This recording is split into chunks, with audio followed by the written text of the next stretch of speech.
Yes hero Allu Arjun ను పోలీసులు తీసుకెళ్తున్న వేళ సిచ్యువేషన్ చాలా హాట్ గా మారిందని చెప్పొచ్చు. ఆయన సతీమణి అల్లు స్నేహ కన్నీళ్లు పెట్టుకున్నట్లుగా తెలుస్తుంది. పోలీసులు వ్యవహరించిన తీరును ఆమె తప్పుపట్టారు. కనీసం బట్టలు మార్చుకునే టైం కూడా ఇవ్వలేదంటూ మండిపడ్డారు అల్లు స్నేహారెడ్డి.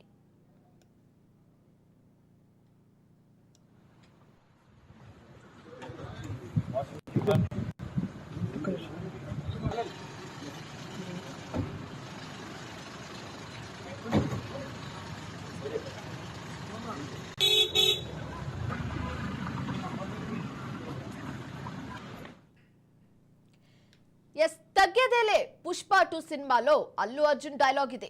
తెలంగాణ పోలీసులు కూడా అదే విధంగా తగ్గేదేలే అంటున్నారు. ఐకాన్ స్టార్ కు ఝలక్ ఇచ్చారు. కనీసం షర్ట్ మార్చుకునే టైం కూడా ఇవ్వలేదు పోలీస్ అధికారులు. పుష్పరాజ్ ను పోలీస్ వెహికల్లో తీసుకెళ్లారు. సమయం లేదు మిత్రమా అంటూ బన్నీని తీసుకెళ్లారు పోలీసులు. దీంతో పోలీసుల తీరుపై అల్లు అర్జున్ ఫ్యాన్స్ తో పాటు అల్లు అర్జున్ భార్య అల్లు స్నేహారెడ్డి కూడా ఆగ్రహం వ్యక్తం చేస్తున్నట్లుగా తెలుస్తుంది. హీరో అల్లు అర్జున్ ను పోలీసులు తీసుకెళ్తున్న వేళ అక్కడ సిచ్యువేషన్ చాలా హాట్ గా మారిందని కూడా తెలుస్తుంది. ఆయన సతీమణి అల్లు స్నేహ కన్నీళ్లు పెట్టుకున్నట్లుగా తెలుస్తుంది. పోలీసులు వ్యవహరించిన తీరును ఆమె తప్పుపట్టారు. కనీసం బట్టలు కూడా మార్చుకునే టైం ఇవ్వలేదంటూ మండిపడ్డారు అల్లు స్నేహ.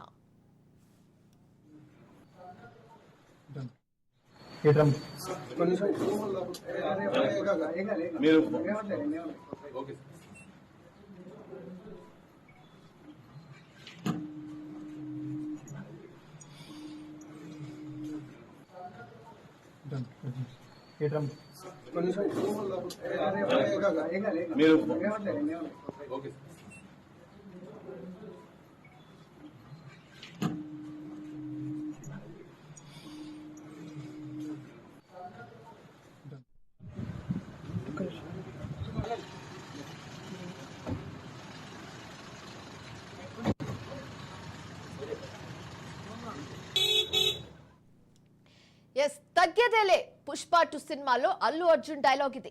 తెలంగాణ పోలీసులు కూడా అదే విధంగా తగ్గేదేలే అంటున్నారు. ఐకాన్ స్టార్ అల్లు అర్జున్ కు ఝలక్లు ఇచ్చారు. కనీసం షర్ట్ మార్చుకునే టైం కూడా ఇవ్వలేదు పోలీస్ అధికారులు. పుష్పరాజ్ ను పోలీసు వెహికల్లో తీసుకెళ్లారు. ఆ విజువల్స్ మనం రాజ్ న్యూస్ స్క్రీన్ మీద ఎక్స్క్లూజివ్ గా చూసాము. సమయం లేదు మిత్రమా అంటూ బన్నీని తీసుకెళ్లారు పోలీస్ అధికారులు. దీంతో పోలీసుల తీరుపై అల్లు అర్జున్ ఫ్యాన్స్ తో పాటు అల్లు అర్జున్ భార్య అల్లు స్నేహారెడ్డి కూడా ఆగ్రహం వ్యక్తం చేస్తున్నట్లుగా తెలుస్తుంది. హీరో అల్లు అర్జున్ ను పోలీసులు తీసుకెళ్తున్న దృశ్యాలు మనం చూసాము. సో బేసికలీ ఇదంతా ఒక ఇన్సిడెంట్ వల్ల జరిగింది. డిసెంబర్ 4న అంటే బుధవారం వివిధ ప్రాంతాల్లో ప్రీమియర్ షోలు ప్రదర్శించారు. అయితే ఈ క్రమంలో జరిగిన తొక్కిసలాటకు సంబంధించిన పూర్తి సమాచారాన్ని సెంట్రల్ జోన్ డీసీపీ ఆకాంక్ష్ యాదవ్ వెల్లడించారు. బుధవారం రాత్రి సరిగ్గా 9 గంటల 40 నిమిషాలకు పుష్ప 2 ప్రీమియర్ షోను ఆర్టీసీ క్రాస్ రోడ్లోని సంధ్య థియేటర్లోనూ ఏర్పాటు చేశారు. దీనికి అధిక సంఖ్యలో అభిమానులు రావడం కూడా మనం చూసాము. అయితే అభిమానులతో పాటు సినిమాలో నటించిన కీలక నటీనటులు కూడా రావడం మనం చూసాము. అల్లు అర్జున్ తన ఫ్యామిలీ మెంబర్స్ తో అండ్ అలాగే రష్మిక మందన కూడా రావడం మనం చూసాము. అయితే థియేటర్కు వస్తున్నట్టుగా కనీసం ఇన్ఫార్మ్ కూడా చేయలేదన్నట్లుగా తెలుస్తుంది మనకి. కనీసం థియేటర్ యాజమాన్యం కూడా మాకు సమాచారం ఇవ్వలేదు అన్నట్లు కూడా తెలుస్తుంది. సమాచారం ఇవ్వకపోగా యాజమాన్యం కూడా ఎలాంటి ముందస్తు జాగ్రత్తలు తీసుకోలేదు. అటు యాజమాన్యం తప్పు కూడా ఉన్నట్లుగా కూడా మనకి స్పష్టంగా తెలుస్తుంది. అందుకే దీనికి సంబంధించి యాజమాన్యాన్ని కూడా అరెస్ట్ చేసినట్లుగా మనం చూసాము. అండ్ అలాగే హీరో అల్లు అర్జున్ బౌన్సర్లకు కూడా సంబంధించి మనం న్యూస్ చూసాము. బౌన్సర్ మేనేజర్ ని కూడా అరెస్ట్ చేసినట్లుగా మనం చూసాము.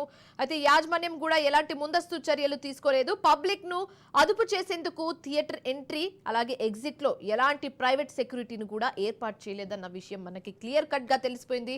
అయితే పోలీసులు ఎంత జాగ్రత్తగా ఉన్నా, ఎంత జాగ్రత్తగా వ్యవహరించినా ఆ తొక్కిసలాటలో ఎంత అవునన్నా కాదన్నా ఒక ఫ్యామిలీకి సంబంధించి 2 మృతి చెందడం అనేది ఇది చాలా దారుణమైన విషయం అని చెప్పొచ్చు. అయితే హీరో అల్లు అర్జున్ ను పోలీసులు తీసుకెళ్తున్న వేళ వాతావరణం వేడెక్కినట్లుగా మనకు తెలుస్తుంది. ఆయన సతీమణి అల్లు స్నేహ కన్నీళ్లు పెట్టుకున్నారు. పోలీసులు వ్యవహరించిన తీరును ఆమె తప్పుపట్టారు. కనీసం బట్టలు మార్చుకునే టైం ఇవ్వలేదంటూ మండిపడ్డారు అల్లు స్నేహ.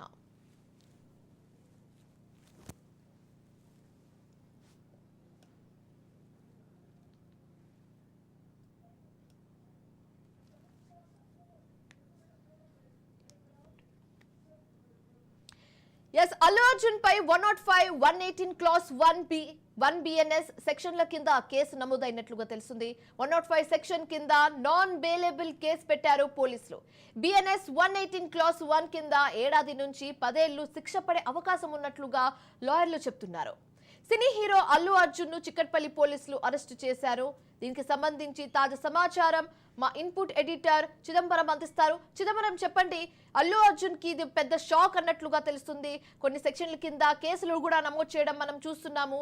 అండ్ అల్లు అర్జున్ భార్యతో పాటు అల్లు అర్జున్ ఫ్యాన్స్ కూడా తీవ్రంగా ఆగ్రహం వ్యక్తం చేస్తున్నట్లుగా మనం చూస్తున్నాం. దీనికి సంబంధించి మీ వద్ద ఉన్న పూర్తి డీటెయిల్స్ ఏంటి?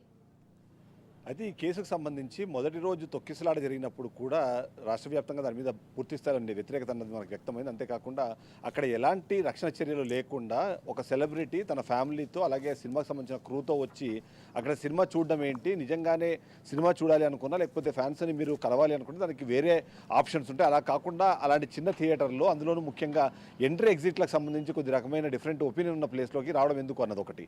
అంతేకాకుండా దానికి అవసరమైన పోలీసు సెక్యూరిటీ కానివ్వండి లేకపోతే ప్రైవేట్ సెక్యూరిటీ కానీ ఏర్పాటు చేసుకోకుండా ఒకవేళ నిజంగానే ఎక్కువ సంఖ్యలో ఒకవేళ అక్కడికి కానీ అభిమానులు వచ్చినా వాళ్ళందరినీ ఛానలైజ్ చేయడానికి అవసరమైన ఏర్పాట్లు చేయకుండా అలాంటి ఒక చర్యకు పాల్పడడం పైన గతంలోనే వ్యతిరేకత వ్యక్తమైంది. దానికి సంబంధించి విమర్శలు కూడా వినిపించాయి. అయితే ఈరోజు ఫైనల్గా చూస్తే మాత్రం ఏదైతే చనిపోయిన ఆమె భర్త భాస్కర్ ఇచ్చిన కంప్లైంట్ ప్రకారము చిక్కడపల్లి పిఎస్లో 5వ తారీఖు రోజున ఒక ఎఫ్ఐఆర్ నమోదు చేశారు. ఎఫ్ఐఆర్కి సంబంధించి మనం చూస్తే దానిలో చాలా క్లియర్గా అతను మెన్షన్ చేశాడు. ఏదైతే అక్కడికి ఆర్టిస్టులు రాబోతున్నారు అంటూ ముందుగానే సమాచారం ఇచ్చారు. మేము అక్కడికి వచ్చాము, నా కొడుకుని తీసుకొని అక్కడికి వచ్చాను, అక్కడ ఎలాంటి భద్రతా ఏర్పాట్లు లేవు, అంతేకాకుండా బౌన్సర్లు కానివ్వండి ప్రైవేట్ సెక్యూరిటీకి సంబంధించి ఏం చెప్పలేదు, అంతేకాకుండా ఎలా వెళ్ళాలి ఎలా రావాలన్న విషయం పైన కూడా సమాచారం ఉండే ఎలాంటి బోర్డులు అక్కడ ఏర్పాటు చేయలేదు అన్న విషయాన్ని కూడా తను చెబుతున్నారు. అదే సందర్భంలో తన భార్య మృతికి కారణం ఖచ్చితంగా ఆ సంధ్యా థియేటర్కి సంబంధించిన యాజమాన్యం అలాగే బన్నీకి సంబంధించిన పర్సనల్ సెక్యూరిటీని, దాంతోపాటు అతను కూడా అంటే ఎవరైతే అల్లు అర్జున్ కూడా దానికి బాధ్యత వహించాలంటూ తను ఒక కంప్లైంట్ చేశారు. ఆ కంప్లైంట్ చేసినప్పుడు తను చాలా క్లియర్గా ఏమేమి జరిగింది ఆ రోజు, ఆ సంఘటన జరిగే క్రమంలో ఆయనకి ఎదురైన సంఘటనలకు సంబంధించి చాలా క్లియర్గా ఎక్స్ప్లెయిన్ చేసే ప్రయత్నం చేశారు. ఆ ఎక్స్ప్లెనేషన్ని కన్సిడర్ చేసిన పోలీసులు తర్వాత ప్రాథమిక దర్యాప్తు చేసి ఆ తర్వాత నిజంగానే అక్కడ నేరం జరిగినట్టుగా